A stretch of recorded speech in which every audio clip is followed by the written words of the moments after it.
चलो देखो हम मॉड्यूल सॉल्व करेंगे, है ना। और मॉड्यूल में अब बताओ कौन सा चैप्टर तुम्हें कठिन लगता, पहले वही पढ़ाएं। हमने देखो सुनो, रिवीजन करवा रहा है, क्या करवा रहा है, रिवीजन। ठीक है, तो क्या 2 अध्याय से स्टार्ट करें? एक, चलो एक पढ़ा रहा है। एक का नाम है संख्या पद्धति, है ना। संख्या पद्धति का मतलब ऐसी व्यवस्था, मतलब गणित की ऐसी शाखा जिसके अंतर्गत हम सभी संख्याओं के बारे में पढ़ते हैं, उसको क्या बोलते हैं हम, संख्या पद्धति। संख्या पद्धति क्या कहलाती, गणित की वह शाखा जिसके अंतर्गत हम क्या करते हैं, सभी संख्याओं को पढ़ते हैं। ठीक, तो उसे बोलते हैं हम संख्या पद्धति। इंग्लिश में लिखे नंबर सिस्टम, हिंदी में लिख दे पहले, संख्या पद्धति।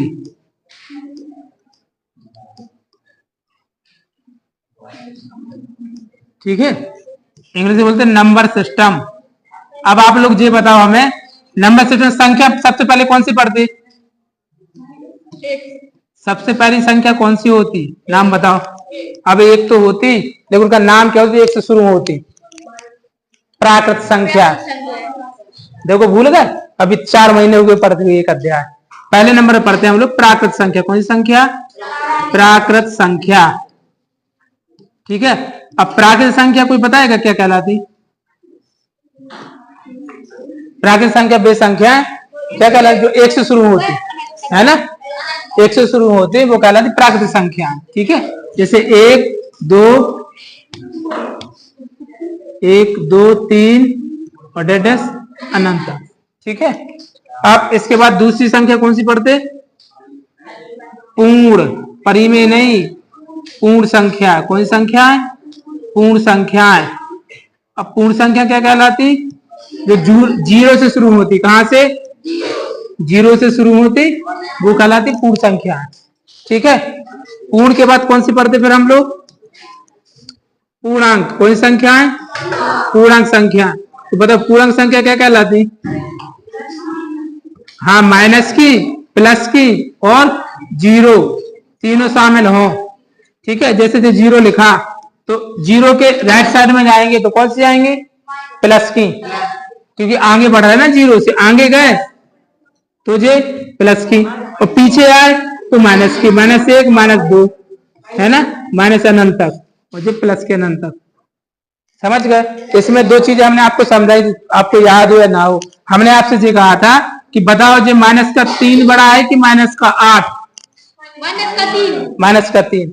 हमने शायद रीजन भी दिया था क्यों बड़ा है -3, क्योंकि सर लोग पहले आप शादी है कि मैं आपको बड़ी संख्या जाएगा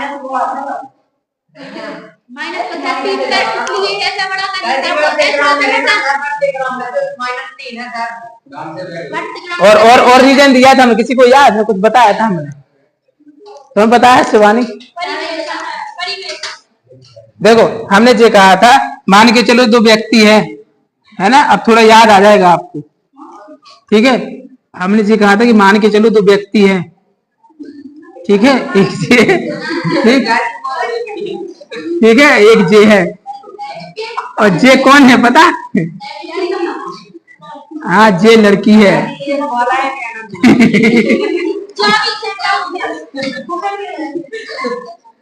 ठीक है, इसका नाम दे दे, नाम दे दे उसका यार, है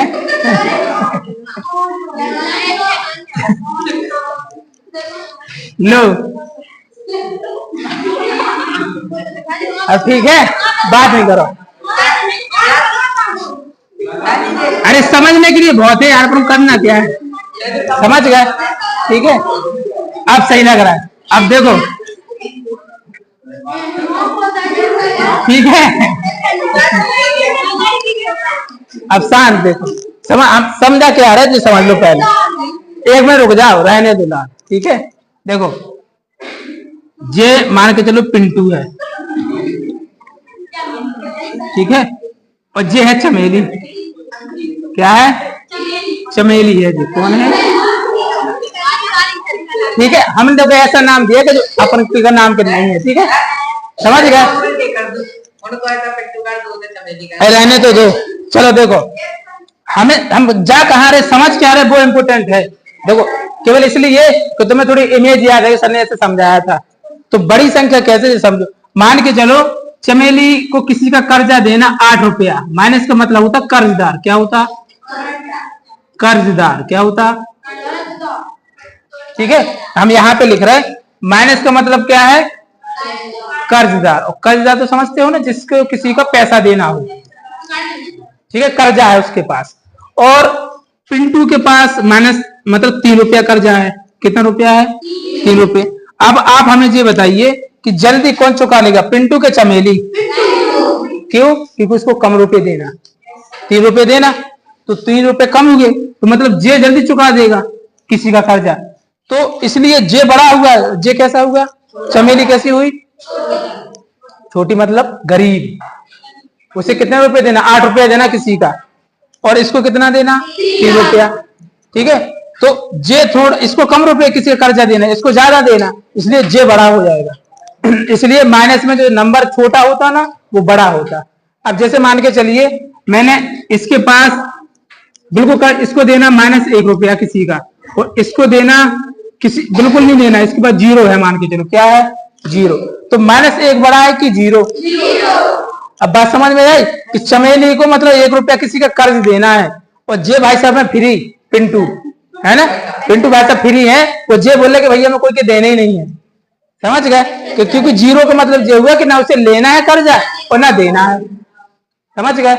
तो इसलिए जे स्वतंत्र, जे मतलब थोड़ा बड़ा है, 0 है मतलब बड़ा, इसलिए माइनस का एक छोटा होता और 0 क्या होता, बड़ा होता।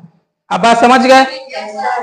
चलो अब हम कोई भी नंबर दे दें, आप लोग बता दोगे क्या, अब बताना, तो माइनस का 5 बड़ा है कि माइनस का 10, चलिए माइनस का 1 बड़ा है कि 2, हमने प्लस का 2 लिखा, मतलब देखो 2 बड़ा है, मतलब 2 का प्लस 2 का मतलब वो मतलब बड़ा धनी है, प्लस नंबर है तो समझ जाओ क्या है, धनी है, ठीक है।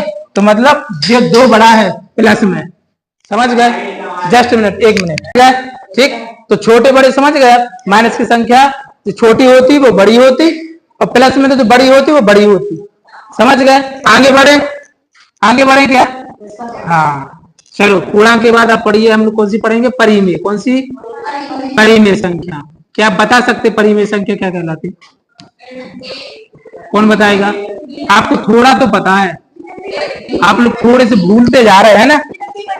हाँ, जिन्हें P बटे Q के रूप में लिख सकते हैं, ऐसी संख्या जिन्हें हम P बटे Q के रूप में लिख सकते हैं, but Q does not equal 0, मतलब जो Q की वैल्यू है वो 0 के बराबर नहीं होनी चाहिए, यानी Q का मान है वो 0 के बराबर नहीं आना चाहिए, ठीक है। यदि हमने यहाँ पे लिखा 1/0 P बटे Q लिखा, तो P का मान कितना है, तो Q का मान कितना है, लेकिन ये शर्त क्या कहती है कि Q का मान 0 ना हो। अब यहाँ पे 0 हो गया तो ये फिर परिमेय संख्या नहीं कहलाएगी, समझ गए।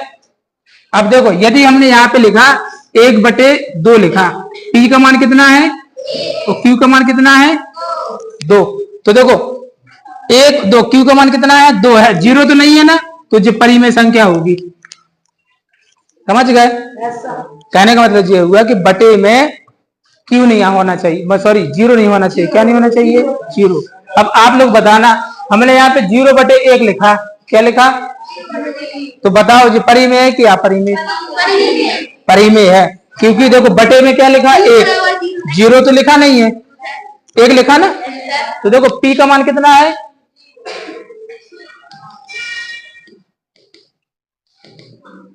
P का मान कितना है, और Q का मान 1, तो Q का मान क्या है, वो दिक्कत क्या, चलो रहने दो, एक बात समझ गया कि नहीं।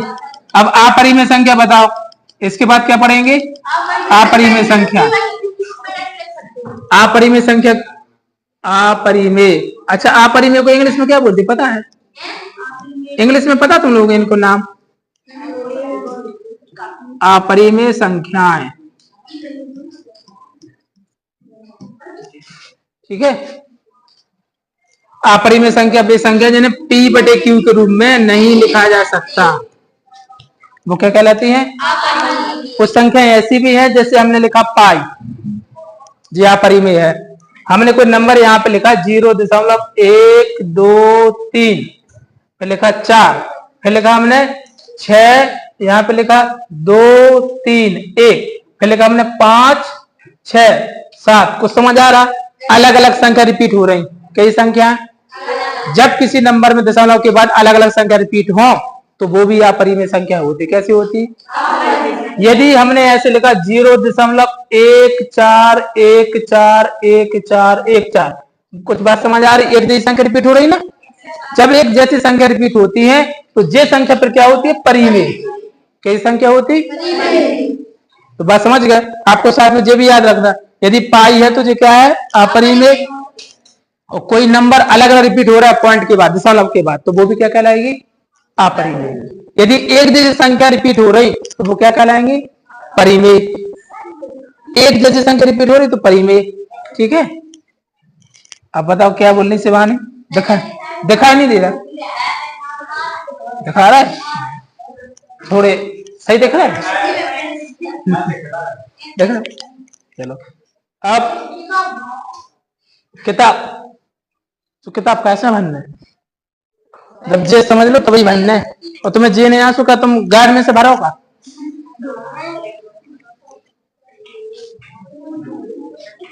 जे इसीलिए समझा रहे हैं हम। ठीक है, अब पढ़ेंगे वास्तविक संख्या। कौन सी? वास्तविक। वास्तविक संख्या क्या होती? परिमेय तथा अपरिमेय संख्याओं के समूह को वास्तविक संख्या कहते हैं। जैसे अब परिमेय पता आपको? परिमेय तो आप जानने लगे। अच्छा एक बात बताओ, हमने यहाँ पे 2 लिखा, माइनस का 3 लिखा, माइनस का 4 लिखा, क्या ये परिमेय है कि अपरिमेय? परिमेय क्यों है? क्योंकि किसी भी संख्या के बट्टे में हम 1 लिख सकते हैं। तो जितनी संख्या है वो सब क्या होती? परिमेय। चाहे वो आपकी प्राकृत हो, पूर्ण हो, पूर्णांक हो। ठीक है, सब संख्या क्या है? परिमेय। और बाकी जो बची रूट वाली वो कौन सी हो गई? अपरिमेय। तो देखो परिमेय और अपरिमेय के समूह